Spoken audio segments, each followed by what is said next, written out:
Hey boys and girls, it's Mr. Giamini. Some of you had a little problem with the homework from last night, so I'm hoping this quick, real generic, cheap video will help.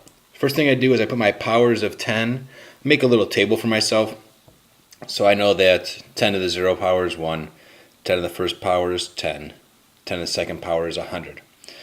I see the 10 to the second power, I have the 10, and then 10 times 10 is 100, 10 times itself 10 times 1, the first power is 10, and again. So if I take a look here, I have 10 to the negative first power is 1/10, 10 to the negative second power is 1/100th, and then 10 to the third power is 1,000th.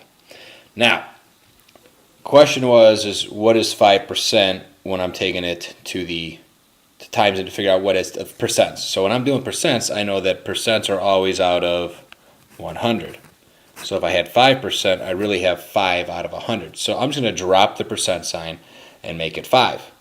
Now, because I'm doing it out of 10 out of 100 or hundredths, it becomes 5 times 10 to the negative second. And again, there is a decimal point in 5. It's at the end there. If I put it in the front, that's 5/10, but I want 5%. So I want 5. Now, if I multiply 10 to the negative second, remembering that the first thing I do is I identify my exponent, I figure out whether it's positive or negative. It is negative, so because it's negative, I am moving to the left, moving my decimal to the left. It's getting smaller, and the exponent tells me how many places move to the left, so I see 2. So if I start here, I'm going to put my decimal here. I would move it 2 places to the left, so it's once, twice, which would then equal 0.05. So converting 5% to using the powers of 10 would equal 5 times 10 to the negative second. I'd locate and identify the exponent. It's 2. It's a negative 2, so I know I'd move my decimal 2 places to the left because the factor is going to get smaller. I'll put 5. I know the decimal point is at the end. I move it once, twice. I get 0 and 5/100. Now, the tricky part becomes what happens when I have a fraction. All right, now I have essentially 1 3/4%. So I know I have 1%.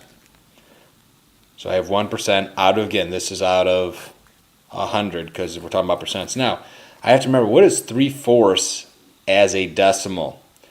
Okay, I'm going to take that 4. That means I have 4 whole parts. I have 3 of them. I remember. If I have 4 quarters and I have 3 of them, that's 75 cents. So really, 1 3/4% is the same as 1 75/100. Now, what I'm going to do is because I'm taking out of 100, and it's hundredths, so I know I'd look at my table. Whenever it's hundredths, I multiply by 10 to the negative second power. So I come back down. I'm going to then write this as 1 75/100ths times, because it's hundredths, we're talking about percent out of 100, 10 to the negative second power. Now, what do I do with that?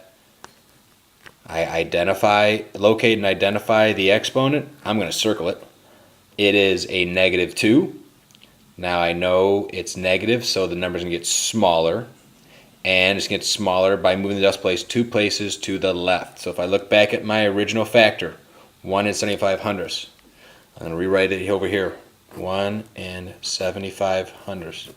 I am multiplying it by the factor or the exponent, by multiplying it by 10 to the negative second. So I'm looking at that exponent. I'm saying, negative 2. It's getting smaller. Things get smaller. And if I move it to the right, that gives me 175. That's getting bigger.